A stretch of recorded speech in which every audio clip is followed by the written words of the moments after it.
C'est donc un pseudo-lymphome. J'ai ici un agrandissement. Les lymphofollicles sont OK. La zone paracorticale est agrandie, là où il y a la réaction des cellules T. Là aussi, on parle d'une réaction hyper-erg des cellules T, mais un ganglion de 3 cm, si vous avez ça sous les aisselles, vous vous en rendez compte. La rate, on voit aussi l'activation claire des petites artères, des artéoles, et des activations lymphocytaires hypermies, et puis la déplétion que l'on observe souvent chez les patients de sida. Une rate ici, l'artériole que l'on a eu tout à l'heure, là il n'y a rien, un petit lympholicle, tout le reste est quasiment vide.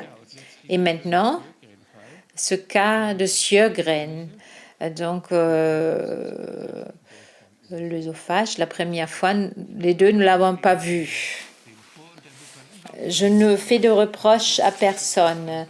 Alors ceux qui ont examiné avant nous, ce que l'on ne connaît pas, on ne peut pas le voir. Vous voyez ici le tissu normal. Et là, vous voyez aussi que les couloirs qui sont préservés, les épithèles et les parties contractiles qui myopétiales, s'il y a une litis très rare.